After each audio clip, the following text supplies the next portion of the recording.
तो बहुत बहुत स्वागत है आप सभी लोगों का आज के सेशन में। मेरा नाम है डॉक्टर ललित और मैं आपको पढ़ाता हूं मैथमेटिक्स। ये सब आपके लिए वेलकम भरा स्वागत आप सभी का। और देखते हैं आज के सेशन में कितना धमाका होता है, कितने अच्छे अच्छे क्वेश्चंस को आप करते हैं और कैसे क्वेश्चंस को आप पढ़ते हैं। तो बिना देरी करते हुए शुरुआत करेंगे। वेलकम करता हूं और आज मैथमेटिक्स में होंगे मैथमेटिक्स के बेस्ट प्रैक्टिस क्वेश्चन जो मैथमेटिक्स अखाड़ा के नाम से, और यह है मेरा नाम। तो आप आज ही चैनल को सब्सक्राइब कर लें, वीडियो को लाइक कर दें, जिससे कि आपको सभी नोटिफिकेशन लगातार मिले और आप एक भी क्लास को मिस ना कर पाएं। तो चलिए शुरुआत करते हैं। जल्दी से सेशन को शेयर कर दीजिएगा अपने दोस्तों के साथ और लाइक करना तो बिल्कुल मत भूलिएगा। पहला प्रश्न आपके सामने रखता हूं। दो धनात्मक पूर्णांकों के ऐसे युग्म की संख्या जिनका योग 99 है और महत्तम समापवर्तक 9 है, वो क्या होगी? हमने यहीं से समाप्त किया था प्रीवियस क्लास में, वहीं से शुरू कर रहे हैं क्योंकि यहां तक हम प्रश्न करा चुके थे। मैं अच्छा हूं मनोहर, आप कैसे हैं? तो वहीं से मैं स्टार्ट करता हूं। धनात्मक पूर्णांक यानी number of pairs of positive integers whose sum is 99 और उनका HCF 9 है। तो आप बताइएगा इनमें से कौन से आंसर को आप करेक्ट मानते हैं। Let's see what will be your right answer. Okay, तो यहां पर देखते हैं, बहुत अच्छे से आपने जवाब देने की कोशिश कर रहे हैं आप लोग। मैं भी आपको बता देता हूं। देखिए, सबसे पहले क्या है, आपको दो नंबर लेने हैं, जिन दोनों को जोड़ोगे तो 99 आए। यानी अगर मैं दो नंबर यहां लिखता हूं तो वो 99 दे। पहली कंडीशन तो ये है। और इसमें एक कंडीशन और है, क्योंकि वो HCF 9 है तो इसका मतलब क्या है? इसका मतलब है कि ये दोनों वैल्यू 9 का मल्टीपल भी होना चाहिए, क्योंकि HCF का मतलब होता है दोनों में 9 का कॉमन होना। 9 इसमें भी होना चाहिए, 9 इसमें भी होना चाहिए, दोनों में 9 कॉमन होना चाहिए। 33 नहीं होगा विभा, तो 9 दोनों में होना चाहिए। यानी आपको ऐसी दो संख्याएं निकालनी है जिन दोनों संख्याओं, वो दोनों संख्या 9 का मल्टीपल भी हो और दोनों को जोड़ो तो 19 आए। तो पहली संख्या मैंने लिखी 9 + 90। अब देखो 9 और 90, क्यों? 9 क्या है, 9 से कट जाएगा, और 90 क्या है, 9 से कट जाएगा, दोनों का HCF 9 हुआ और ये हुआ बराबर 99। दोनों को जोड़े तो इतना आया। अगली बार बस 9 दूनी 18 और 81, उसके बाद 27 और 72, उसके बाद 36 और 63, उसके बाद 45 और 54। अब देखो इन सबको आप देखोगे तो सबका टोटल कितना है? इट्स 99। ये 99 ही आएगा। और इनका HCF देखें तो सब में 9 का ही HCF है। तो 9 के डिफरेंस से 9 के मल्टीपल ढूंढने थे। तो राइट ऑप्शन क्या है? 1 2 3 4 एंड 5। तो देयर आर 5 पेयर्स। तो यहां पर 5 पेयर होंगे इनके। Is it clear? बात समझ में आ गई? तो यहां पर 5 पेयर होंगे जिनको आप समझने की कोशिश करेंगे। Is it clear now? समझ में आ रही है बात? यस के नो? डन करें। Very good afternoon. तो सेशन को जल्दी से शेयर कर दो भाई। आगे सेशन शेयर नहीं है शायद, इसी वजह से आपके जो मुझे जवाब है वो कम मिल पा रहे हैं। तेजी से करेंगे, जल्दी समझ गए होंगे। एक और सवाल लिया जाए। Okay, one more question for you guys. ये रहा आपके स्क्रीन पर, दीजिएगा जवाब। देखते हैं क्या इसका आंसर मिलता है तेजी के साथ। क्वेश्चन आपके सामने मैंने लिख दिया है और देखते हैं जवाब क्या मिलेगा।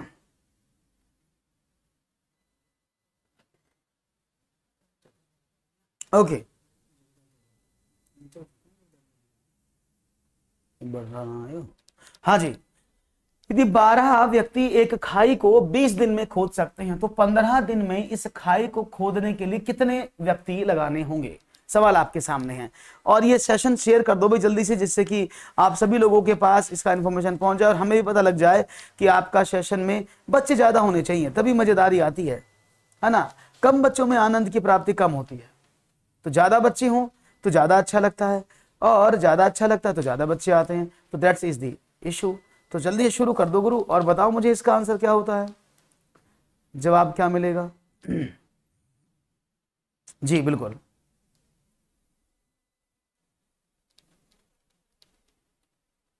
5। 5 तो पीछे वाले का सवाल था। देखो आपको पता ना, 12 व्यक्ति और खाई। तो शायद आपको याद होगा, मैंने एक आपको कहानी सुनाई थी अमूछ वाले बाबा की। क्या थी? असली मसाले सच सच, और आपने बोला था MDH। MDH याद है ना? तो MDH का मतलब जानते ना? M1 D1 H1 upon W1 is equal to M2 D2 W2 upon H2 upon W2। अब ये जो एम है ये मैन है, डे मीन्स डे है, आवर्स मीन्स घंटे हैं, वर्क मीन्स काम है। तो यहां पर आपको मैन और डेज दिए हैं, काम एक है तो डब्ल्यू खत्म, घंटे दिए नहीं तो इसका मतलब क्या हो जाएगा, इसका मतलब ये तो M1D1 बराबर M2D2 यही तो होना चाहिए। और पहली बार आदमी कितने थे 12, दिन में कितने थे 20 खाई, M2 कितना है 15 दिन में खाई को खोदते हैं, तो M2 निकालना था, 15 दिन में खोदनी है वो खाई, तो M2 इक्वल टू क्या होना चाहिए, आपने कहा 12 गुणा 20 बटा 15, 3 चौके 12, 3 पंजे 15, 5 चौके 20, 16। तो यानी कितने आदमियों की आवश्यकता होगी, 16 आदमियों की आवश्यकता होगी। क्लियर है, क्या बात है, ये तो सबको पता है। MDH असली मसाले सच सच, MDH और MDH, क्योंकि MDH का तड़का और अंग अंग फड़का। क्लियर है, बात समझ में आ गई। तो सिंपल कर सकते हैं सवाल को, प्रश्न हो जाएगा। बहुत बढ़िया से आप जवाब देते हैं तो बड़ा अच्छा लगता है, बहुत अच्छा लगता है, ऐसे ही दिया करो जवाब। एक और सवाल आपके स्क्रीन पर ये रहा। एक दूधिये ने 70 लीटर दूध 630 रुपए में खरीदा, 5 लीटर पानी मिला दिया और उसने उसे 9 रुपए प्रति लीटर की दर पर बेच दिया, तो उसे कितने प्रतिशत लाभ होगा।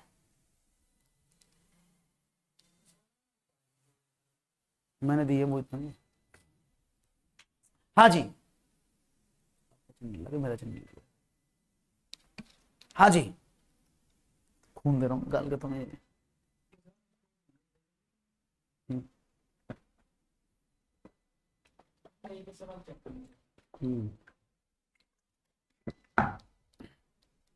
आंसर, बड़ा सन्नाटा है भाई क्लास में, सन्नाटा का है। देखो एक दूध ने 70 लीटर दूध खरीदा, 70 लीटर दूध खरीदा कितने का, 630 का। उसने 5 लीटर पानी मिला दिया, अब उसमें 5 लीटर पानी मिला दिया, तो जब इसमें 5 लीटर पानी मिल गया तो कितने का हो गया, आपने कहा 75 लीटर दूध बन गया उसका, तो 70 का है भैया। भाई उसने, अगर मैं इसकी बात देखता हूं, अब कितने का हुआ, उसने 9 लीटर प्रति लीटर की बेदर से बेच दिया, 75 लीटर दूध था, 9 रुपए पर लीटर के हिसाब से बेच दिया, तो कितना हुआ, 9 पंचे 45 का 5 कहां से लगे 4, 9 सत्ते 63 और 4 67। अब वो 675 रुपए का बेच दिया उसने, यानी 630 रुपए का माल दूध, उसने 5 लीटर पानी मारा उसमें, दूधिया करते ना ऐसा काम, और 675 में बेच दिया, उसे कितने रुपए का फायदा हुआ। आपने कहा सर 675 में बेचा, 630 में खरीदा, तो लाभ कितना हुआ, आपने कहा सर ये हुआ 45 रुपए का। तो उस भाई को 45 रुपए का लाभ हो गया, यहां तक कोई दिक्कत किसी को है जी। अब उसने इन्वेस्टमेंट कितना किया था, 630 रुपए का, यानी 45 रुपीज का प्रॉफिट हुआ, 630 उसका कॉस्ट प्राइस था, परसेंटेज में बदलोगे तो 100 का मल्टीप्लाई, 0 से 0 कट गया। क्लियर है, यहां तक कोई दिक्कत हो तो मुझे बता दो, कोई दिक्कत नहीं होनी चाहिए। बहुत बढ़िया, अब क्या करें, अब हम इसको करते हैं ओके, 13 पंजे 65, 5 से काट देते हैं इसको, है ना जी। चलिए क्लियर है, यहां तक कोई प्रॉब्लम हो तो मुझे बता दो। हाँ जी क्लियर है, चलो तो 9 पंजे 45, 9 सत्ते 63, तो 50/7%। अब ये 50/7% किसके बराबर है, आपने कहा सर 7 छंग 42, 7 सत्ते 49, 7 सही 1/7%। कहीं उत्तर है क्या इसमें, ऐसा उत्तर दिख रहा है कहीं, क्या बात है, बहुत बढ़िया डी, अरे क्या बात है, बहुत बढ़िया जी। ये लाइक कम दिख रहे हैं, बालक ज्यादा और लाइक कम, बहुत नाइंसाफी है। आदमी 16 लाइक 2, बहुत ही नाइंसाफी है।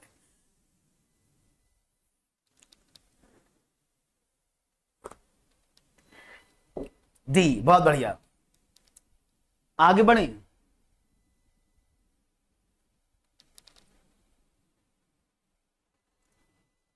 अरे ओ गणितवा, कितना लाइक रखे रे सरकार हमारे ऊपर, और ये सिर्फ बांट दे रहे हैं, बढ़ाओ जल्दी से, आगे बढ़ते हैं। एक और सवाल, समझ में आया ना सबको, कितना आसान सवाल था, इज इट क्लियर, सबको समझ में आया, यस। आगे बढ़े, एक और सवाल लिया जाए, okay let's see one more question. एक व्यक्ति के पास 16,000 रुपए थे, उसने इसमें से कुछ धन 4% की दर पर और शेष 5% वार्षिक की दर से साधारण ब्याज पर उधार दी। यदि एक वर्ष में उसे कुल 700 रुपए ब्याज के रूप में मिले तो 4% पर उधार दी गई राशि कितनी थी? यस, देखते जवाब। देखो, इस सवाल को करने के दो तरीके आपको मैं बताता हूं। तरीका नंबर एक क्या होता है कि आप इसका फॉर्मूला पुट कर दें। फॉर्मूला बता देता हूं, ऐसा होता है 1/R1 माइनस 1/R2। ये फॉर्मूला वैसे मुझे बड़ा खतरनाक लगता है, इसको ऐसे नहीं, क्योंकि फॉर्मूला याद करना बड़ा मुश्किल है। 1/R1 माइनस R2 एक तरफ करते हैं। अब ये R1 R2 क्या है? दीज आर दी दर, ये दर हैं, R1 R2 दर होती हैं। और क्या करते हैं हम? 100 multiplied by I interest upon time, जितना टाइम आपको लगा है, माइनस का P इंटू R2, ये है। ओ माय गॉड, इतना बड़ा फॉर्मूला, इतना बड़ा फॉर्मूला कैसे करोगे? ये तो रुला देगा, याद भी नहीं होगा। तो इसको मैं ऐसे नहीं करते हैं, इसके दूसरे तरीके बताते हैं आपको, देखो समझना। एक व्यक्ति के पास 16,000 रुपए थे, उसे उस टोटल धन पर कितना रुपए ब्याज मिला? 700 रुपए। देखते रहना, 16,000 रुपए पर उसे 700 रुपए का मिला, तो कितने % से मिला वो? आपने कहा सर इसको ऐसे कर दो, आपने 2 जीरो 2 जीरो काट दिया। 700 रुपए 16,000 पर मिले थे, माफ कीजिएगा, 1 जीरो कट गया, तो 70/16। आप इसको कह सकते हैं 16 चौके 64, 6 60, 16 3 48, 12, बस इतना, 4.3 के आसपास, ठीक है ना? ऐसे, यानी 1600 रुपए का आपने टोटल देखा तो 700 रुपए ब्याज मिला उसको, यानी वो 4.30 के आसपास हो गया। अगर मैं इसमें क्या लगा दूं, एलिगेशन लगा दूं, तो एक दर थी 4, एक थी 5 और बीच में आ गई 4.3। अगर मैं इसका एलिगेशन लगाऊं तो यह आ गया 3, यह आ गया 7। ठीक है भैया, यानी ये 7:3 में धन बढ़ गया। तो यानी जो 4% पर दर थी उसका 7 अनुपात था, जो 5% पर दर थी उसका 3 का अनुपात था।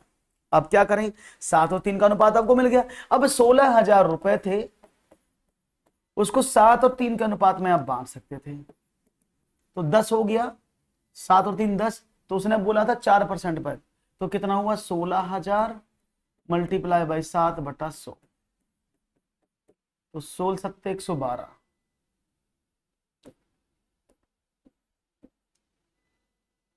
11,200 रुपए, यानी 12,000 रुपए के आसपास इसका आंसर आएगा। ठीक है ना? तो ये था एलिगेशन।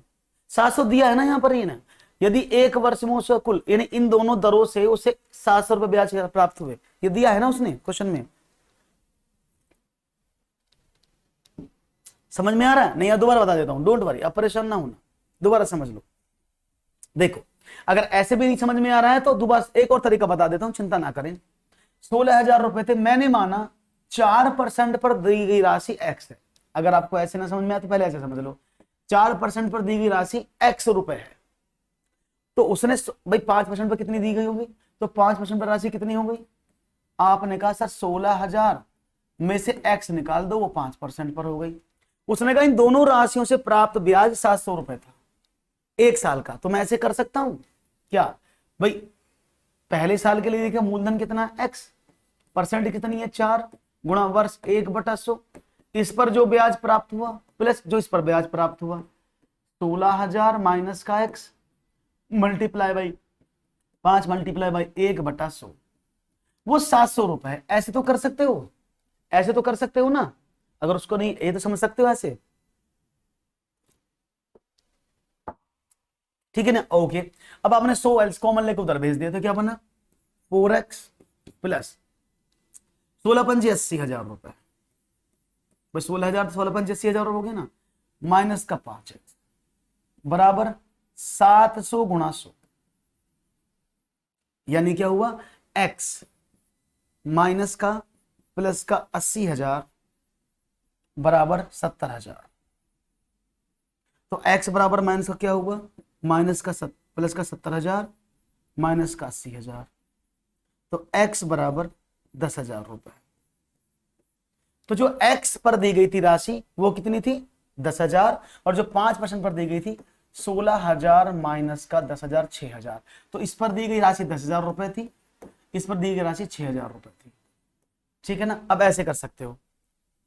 क्लियर है, अब समझ में आया? ऐसे तो कर सकते हो। एलिगेशन में लगाओगे तो क्योंकि यहां पर आपको दर निकालना पड़ेगा तो 4.4 के आसपास आएगा। वो दशमलव में थोड़ा ऊपर नीचे हो रहा है, इस वजह से उसमें आंसर हमारा 11,000 के आसपास आ रहा था। ये एक्यूरेट है जो बिल्कुल बेसिक तरीके से। अभी समझ में आ गया? सी एकदम सही जवाब है, ऑप्शन नंबर सी। क्लियर है? आप एलिगेशन भी लगा सकते जो मैंने बताया कि 4 और 5 और 2 के बीच में 4.4 से निकालोगे तो ये लगभग आएगा आपका 6 और 4, तो ये 2 रेशो में बढ़ जाएगा, 3 और 2 में। आप ऐसे भी कर सकते हैं। ओके, अब आगे बढ़े, एक और सवाल। चलिए, ये रहा क्वेश्चन है, ट्रायंगल PQR और ट्रायंगल TQR एक ही आधार पर QR पर तथा QR के एक ही ओर बने हुए हैं। यदि PQ बराबर TR है और PR बराबर TQ है तो निम्नलिखित में से कौन सा सही है, ये आपको बताना है। जल्दी से शुरू हो जाओ और देखते हैं आपका जवाब क्या मिलता है। इनमें से कौन सा सही है ये आपको बताना है। Let's see what will your answer. Question आपके सामने लिखा है, ट्रायंगल PQR TQR एक ही आधार QR पर तथा QR के एक ही ओर बने हुए हैं। यदि PQ बराबर TR है और PR बराबर TQ है तो निम्नलिखित में से कौन सा कथन सही है, ये आपको बताना है। देखते हैं जवाब क्या मिलता है।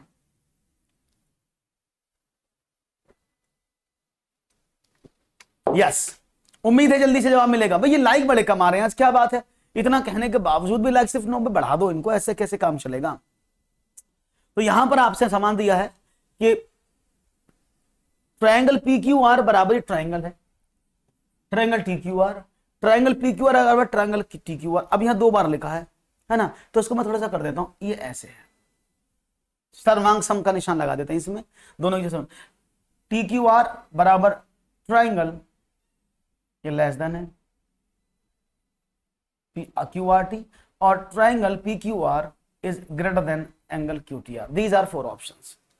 तो आपको पहले तो ये चित्र बनाना आना चाहिए कि ये चित्र है क्या, ये फॉर्मूला, ये चित्र क्या है। सबसे पहले तो इसकी बात करनी होगी ना।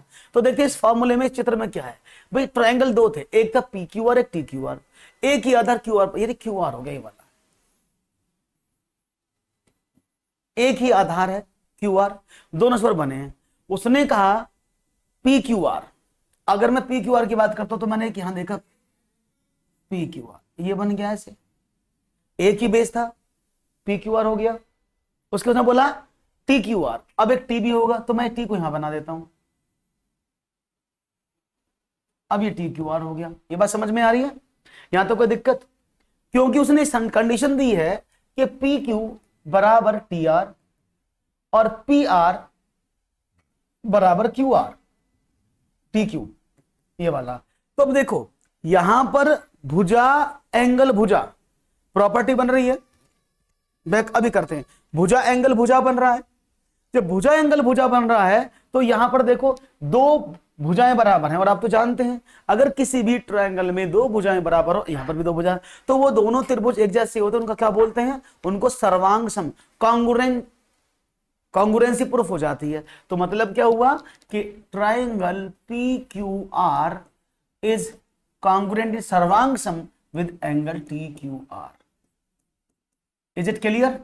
तो right option, option number b हो जाएगा। अगर आपको ये फिगर का, यस अनिल कुछ कहना चाहते हैं? अगर आप इसको करना चाहें तो ये आपको ऐसे प्रूफ करना होगा, you will get the answer. Is it clear now? मेरे हिसाब से समझ में आ गया होगा सबको। ऐसा कोई साथी जिसको समझ में ना आए तो प्लीज लेट मी नो, नहीं तो हम आगे बढ़ते हैं। अभी समझ में आ रहा है ना? डन, आगे बढ़ूं। एक और सवाल आपकी तरफ रखते हैं और जानते हैं नया प्रश्न आपकी तरफ क्या इशारा करता है। निम्नलिखित में से कौन सा कथन सही है? एक स्टैट से सवाल जरूर आता है, एक प्रश्न पूछा जाता है स्टैटिस्टिक्स से, क्योंकि स्टैट्स जो होते हैं स्टैट्स में ये सवाल बहुत ज्यादा आते हैं जहां पर इन तीनों के बीच में एक रिलेशन है। मीन मोड मीडियन, इसको बोलते हैं मीन मोड मीडियन। तो ये एक रिलेशन है जो मीन मोड मीडियन में आता है। तो ये मीन मोड मीडियन का जो रिलेशन है इनमें से कौन सा है? बहुलक बराबर 3 माध्यिका प्लस 2 समांतर माध्य, बहुलक बराबर 2 समांतर माध्य माइनस माध्यिका, बहुलक बराबर 3 माध्यिका माइनस 2 समांतर माध्य, यह उपरोक्त में से कोई नहीं, यानी mode is equal to 3 median plus 2 mean, इसको मीन कर सकते हैं आप इसको। और ये पॉलीमर जो देखा ये मोड है, mode is equal to 2 parallel mole mean और माइनस 3 मीडियन, और mode is equal to 3 median minus 2 mean. So none of the above, इनमें से ऑप्शन कौन सा होगा ये देखना आपको जवाब। सिंपल सवाल है और मुझे उम्मीद है कि आप बहुत आसानी से इसको करेंगे, और ये सवाल कई बार पूछा भी गया है और कई बार बताया गया। तो राइट ऑप्शन क्या है? 20 का सी। ओके, आयुष आ चुके हैं, आयुष आज बच्चा लोग कम हैं, बहुत बढ़िया, सी एकदम सही पकड़े हैं आप।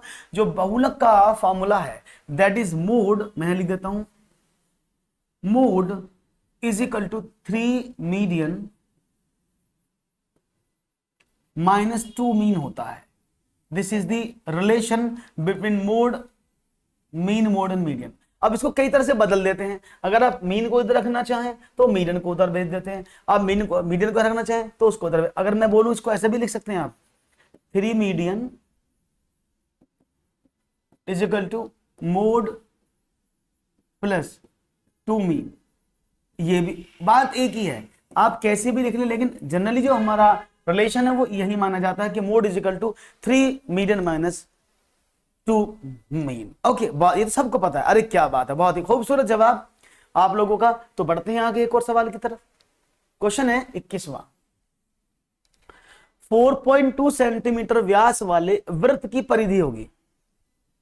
एक व्यास है 4.2 मीटर वाला एक वृत्त है जिसका व्यास 4.2 है, उसकी सरकमफ्रेंस क्या होगी? Circumference of a circle with diameter of 4.2 centimetre will be what? 10.5, 13.5, 18.0 या option number D 13.2। Question number जरूर मेंशन कर दें, आपको कौन सा क्वेश्चन अच्छा लग रहा है इनमें से, जिससे कि हमें पता लग जाए। तो राइट ऑप्शन क्या होगा? लेट्स सी, आपके सामने जवाब दे दिया गया है और उम्मीद है आपका जवाब सही आएगा। पहले बता दें, यह है आपका वृत्त जिसको आप बोलते हैं सर्कल, 4.2 सेंटीमीटर व्यास वाले वृत्त की परिधि, और ये 4.2 है इसका व्यास, इसको बोलते हैं डी, और डी इक्वल टू क्या होता है? 2r। और परिधि क्या होती है?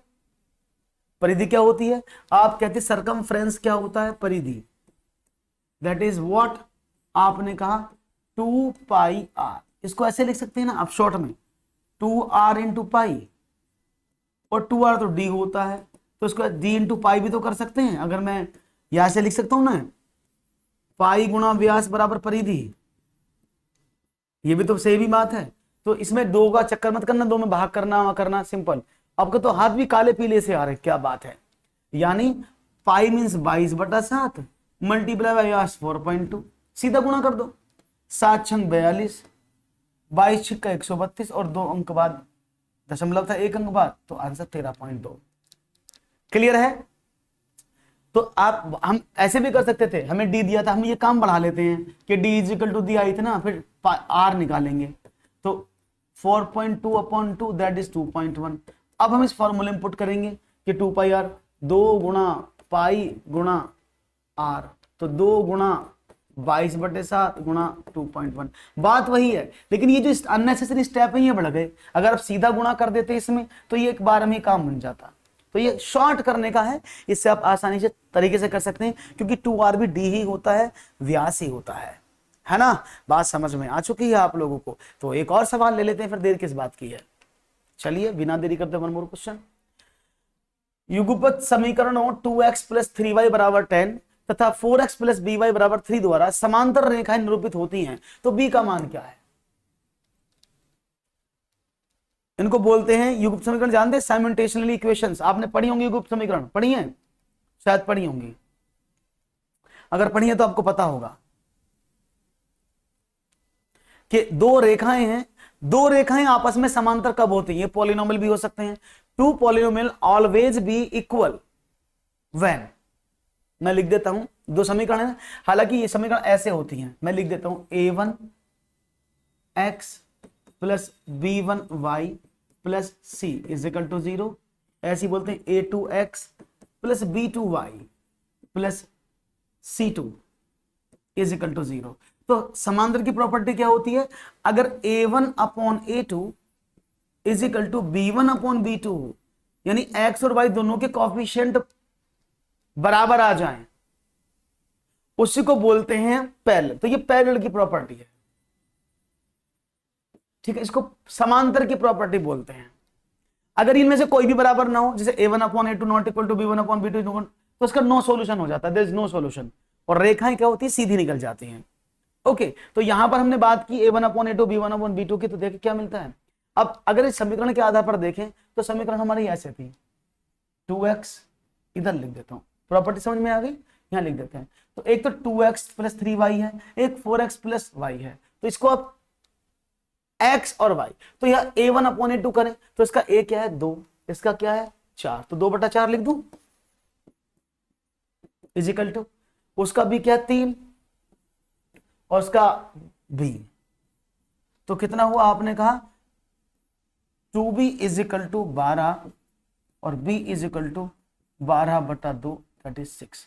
तो यानी b का वैल्यू अगर 6 रख देंगे तो ये समीकरण समांतर हो जाएंगे, पैरेलल हो जाएंगे। क्लियर है, बात समझ में आ रही सब लोगों को? यस के नो? आज बच्चा बड़ा कम लग रहा है मुझे, कि सवाल ज्यादा खतरनाक आ रहे हैं क्या? हाँ भाई, प्रश्न को ज्यादा भारी तो नहीं है, ये बता दो मुझे, अगर हो तो कल को मैं हलवा क्वेश्चन लेता हूं, कल को मैं आसान से क्वेश्चन ले आता हूं। अगर आपको प्रॉब्लम हो रही है कि सर सवाल तो बहुत ही बड़े हैं, हम नहीं कर पा रहे हैं, हमसे नहीं हो रहे हैं सवाल, तो इन सवालों को मैं बता दूं, हम दूसरे सवाल कर लेते हैं। ओके डन, कोई प्रॉब्लम तो नहीं? Very good, no problem.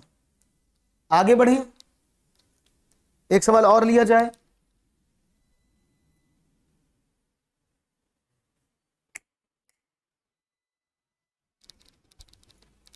एक सवाल और लिया जाए, यस के नो?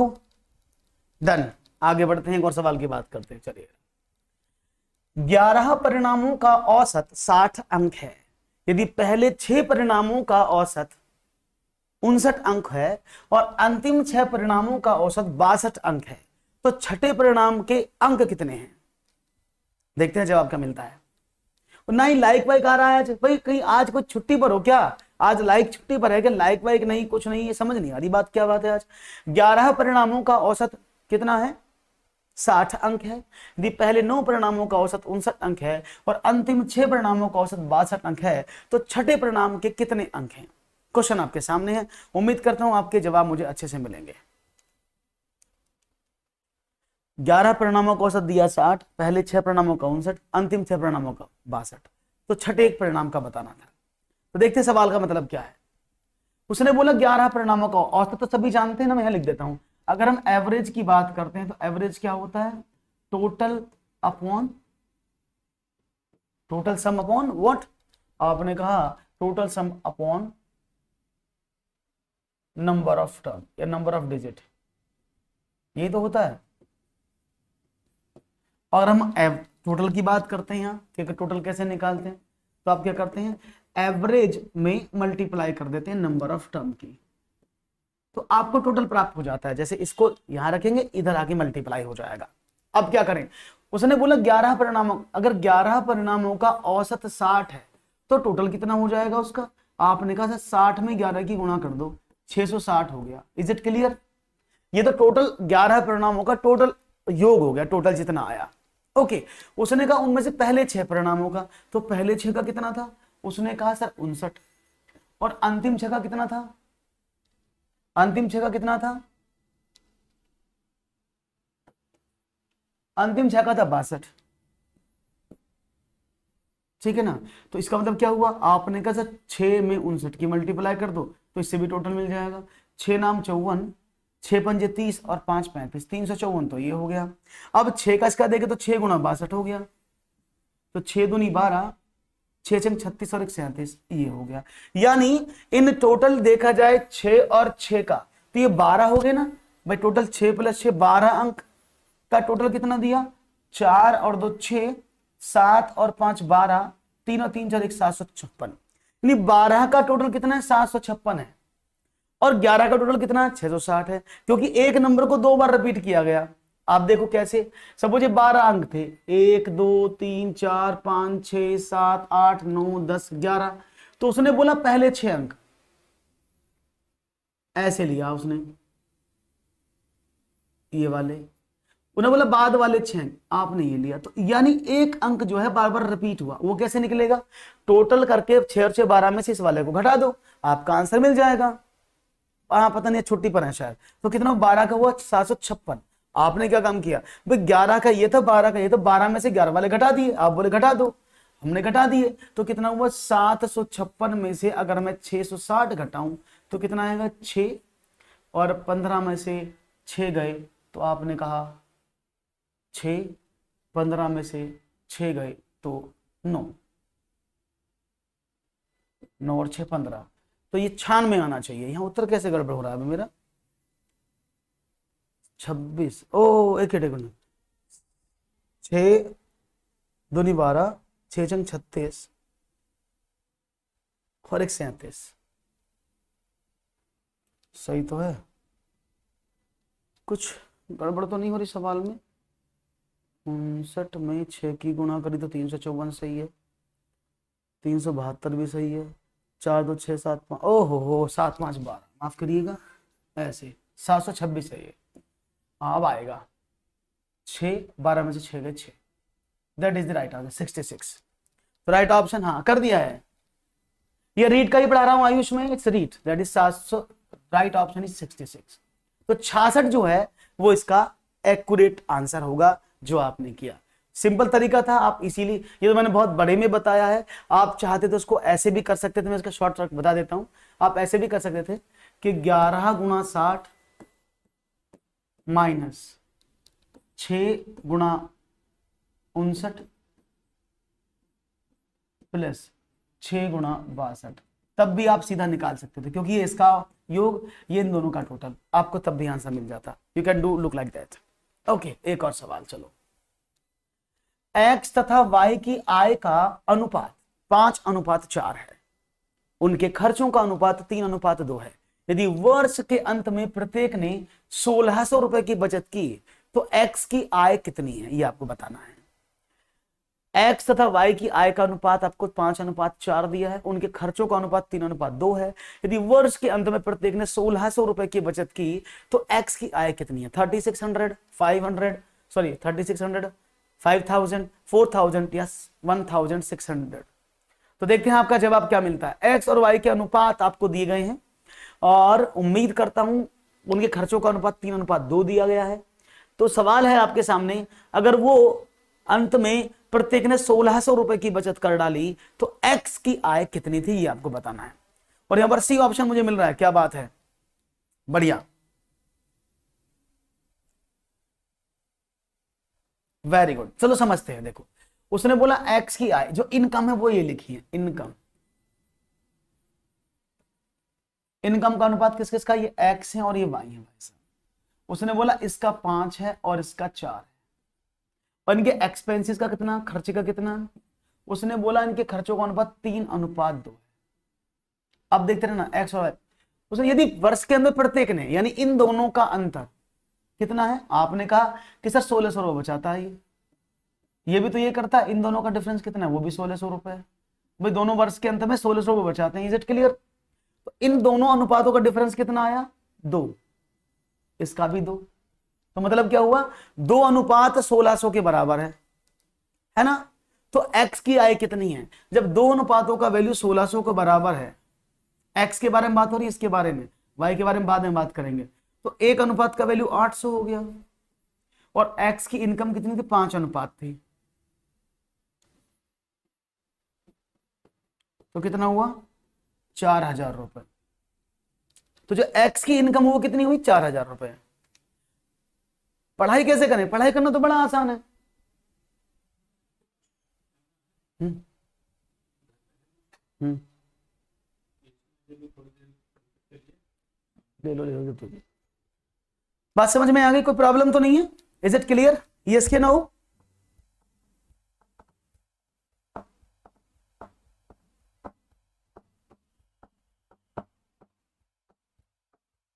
डन डन डन, समझ में आया? आप इसको क्वेश्चन भी मान सकते थे कि इसको मानते आप ए, इसको मानते ए, इसको मानते बी, इसको मानते बी, तो ये खर्च और इनकम हो जाता। तो आप कहते 5a - 3b बराबर 1600, 4a माइनस 2b बराबर 1600, तब ए और बी की इक्वेशन सॉल्व कर लेते। तो ये आपको थोड़ा सा ज्यादा मुश्किल पड़ता है ना, तो आपको ऐसा मुश्किल नहीं समझना, आसानी से समझना है, उत्तर आसानी से देना है। बहुत बढ़िया।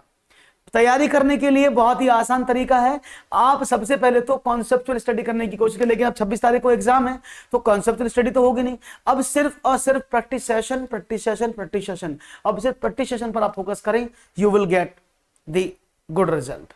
ओके, सिर्फ practice session, practice session, practice session. Okay, is it clear now?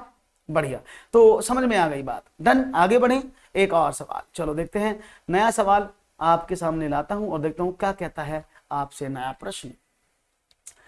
त्रिभुज एबीसी की भुजा बीसी को डी तक बढ़ाया जाता है, यदि एसीडी बराबर 112 डिग्री है और एंगल बी बराबर 3/4 बराबर एंगल ए है, तो एंगल बी का माप बताओ।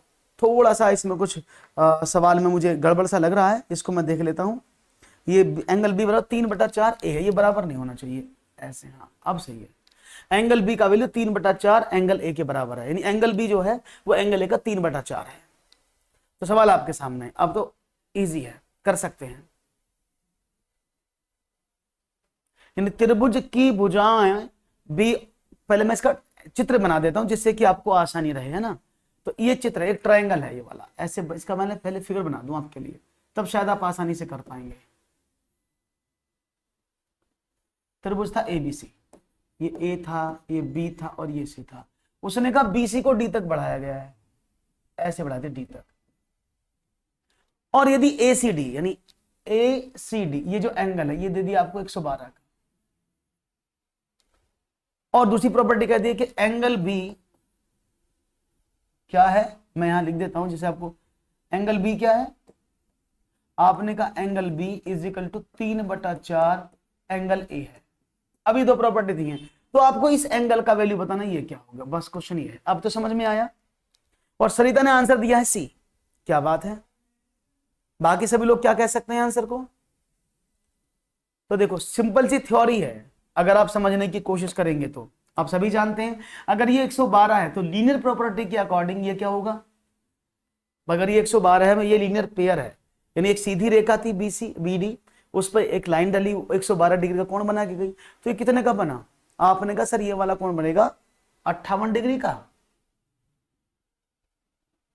या 68 डिग्री का, आपने कहा 68 डिग्री का कोण बन गया, हाँ जी, क्योंकि 180 होता ना टोटल, तो ये 68 डिग्री का कोण बन गया। अब आगे देखते हैं क्या बोला उसने बोला एंगल बी और एंगल ए, अगर मैं एंगल ए को इधर भेज दूं तो मतलब क्या हुआ, angle B upon angle A is equal to 3/4 है। या आप ऐसे भी कह सकते हैं कि angle B ratio angle A किसके बराबर है, 3:4 के। अब देखो एंगल बी और एंगल ए का टोटल कितना होना चाहिए भाई, 68 का तो ये हो गया। ए बी सी तीनों कोणों को टोटल करोगे तो 180 डिग्री आएगा, ए बी सी तीनों को टोटल करोगे तो 180 डिग्री आना चाहिए ना, आपने कहा हाँ जी। तो यानी 180 में से अगर मैं 68 निकाल दूं तो ये 112 हुआ ना, क्लियर है। यानी इन दोनों कोणों का टोटल 112 होना चाहिए। तो अब इन दोनों कोणों को कैसे बांटना है आपको, 3:4 में बांटना है, यानी ए और बी दोनों का टोटल कितना है 112। अगर मैं 112 को 3 और 4 में बांट दूं, 3:4 में, तो मुझे आंसर मिल जाएगा। आपने कहा बांट दो, तो 4 3 12, 12:112 के बराबर है, ठीक है भैया। तो उसने बोला है, किसका पूछा था उसने, कोण बी की माप बताओ, तो 3 का पूछा है। तो यानी अगर मैं निकालूं 112 का 3 टोटल देखें तो 4 और 3 7, ये तो है। तो 16 7 112 और 16 3 48, तो 48 डिग्री आना चाहिए। आऊंगा उस पर भी आऊंगा। इज इट क्लियर, ये बात समझ में आ गई। ये तो मैंने बिल्कुल बेसिक से आपको बताया कि ऐसे ऐसे निकाला, यहां तक समझ में आ गई। इसको आप और शॉर्ट भी कर सकते, जितनी मेहनत आपने ये वाली करी इसको छोटा कर सकते थे, कैसे वो भी बताता हूं, समझिएगा। 48 इज द आंसर, 48 इसका आंसर मिल गया है। यहां तक तो कोई प्रॉब्लम नहीं, किसी को भी हो तो मुझे बता दो। Is it clear?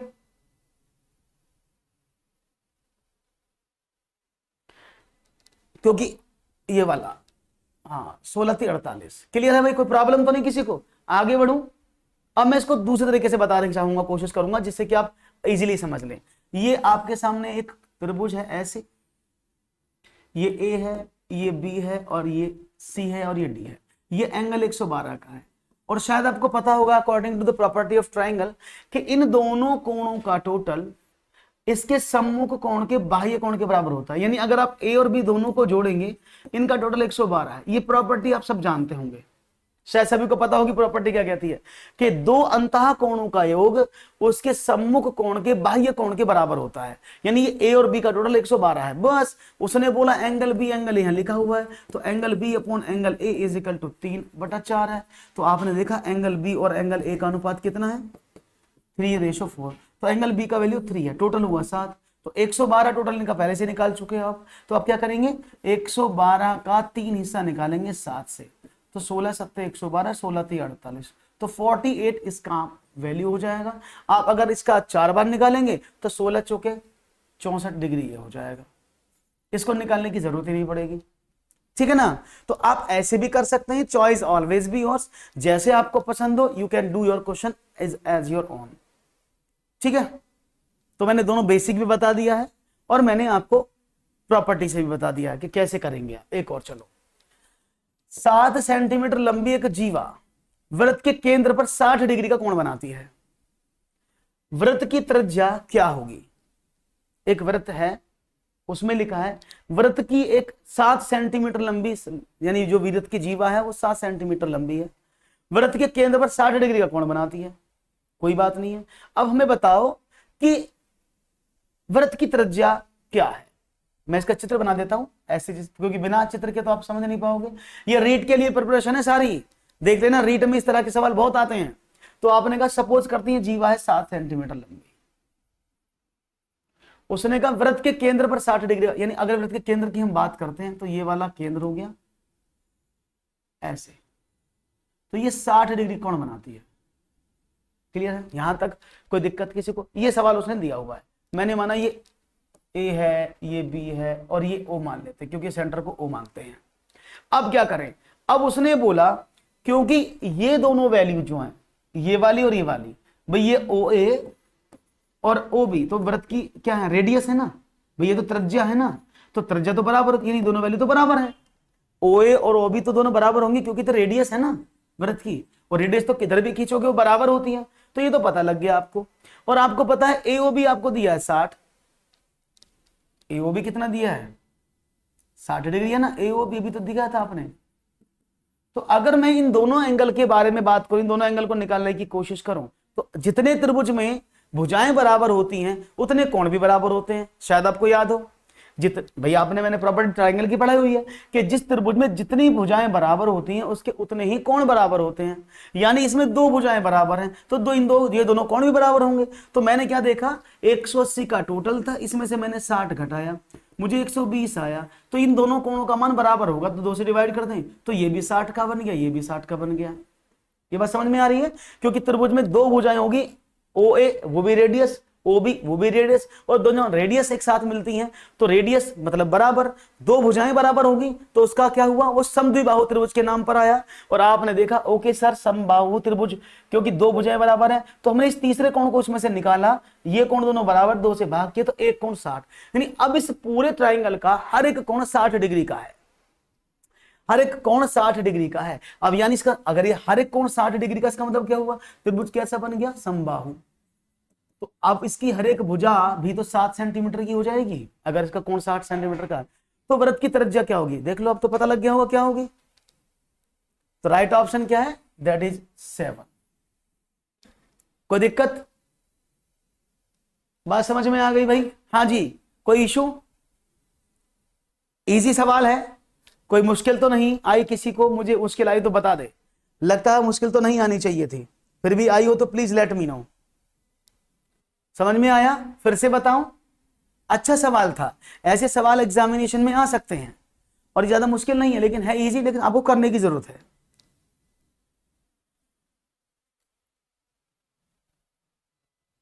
यस 7.3 कैसे आ जाएगा, अभी देखो आयुष मैंने निकाल के तो बताया है, दोबारा समझ लो आयुष, ऐसी बात नहीं है, गलत नहीं करना, दोबारा समझ लो। आपके पीले कलर में बता देता हूं, ये एक वृत्त है, उसकी ये जीवा है 7 सेंटीमीटर की। ये जो जीवा केंद्र से जो कोण बनाती है वो ऐसे बनाती है, ये वाला 60 डिग्री का। सपोज ये ओ है, ये ए है और ये बी है। समझने की कोशिश करो। जब ये 60 डिग्री का है भाई, ये ओ और भी तो आर आर है ना, रेडियस तो है दोनों, रेडियस तो हमेशा बराबर होती है ना। तो जिस त्रिभुज की जितनी भुजाएं बराबर होती है, इस त्रिभुज में ए ओ बी में आपको 3 भुजाएं, 3 में से 2 बराबर दिख रही हैं आपको, क्योंकि वो रेडियस है, इसका नहीं पता मुझे अभी। तो यानी त्रिभुज में जितने भुजाएं बराबर उतने कोण बराबर। तो एक त्रिभुज का टोटल जो होता है 180 डिग्री का होता है, ये कोण 60 का दिया है। तो अब इन दोनों भुजाओं का, इन दोनों कोणों का टोटल 120 हो गया ना, क्योंकि दोनों भुजाएं बराबर था, ये कोण भी बराबर होंगे, इसलिए आपने 2 से डिवाइड कर दिया, तो हर एक कोण 60 डिग्री का हो गया। तो ये भी 60 का बन गया, ये भी 60 का बन गया, क्योंकि जिस समबाहु त्रिभुज हो गया, और समबाहु त्रिभुज की सारी भुजाएं बराबर होती हैं, ऑल साइड्स आर इक्वल। तो जब ये 7 की तो ये भी सब 7-7 की होगी ना, इसलिए एक समबाहु त्रिभुज और उसकी रेडियस भी 7 हो जाएगी। आ गया, बहुत बढ़िया। एक और सवाल है, उसको लेना चाहूंगा, कल भी लिया था, ये काफी प्रॉब्लम आ रही थी, मैंने बोला तो दोबारा पढ़ा दूंगा इस सवाल को। एक आदमी के पास कुछ मुर्गियां और कुछ गायें हैं, यदि सिरों की संख्या पैरों की संख्या का अनुपात 12:35 है, तो मुर्गियों की संख्या ज्ञात कीजिए यदि केवल सिरों की संख्या 48 है। तो देखेंगे जवाब क्या मिलता है। Okay, let's see.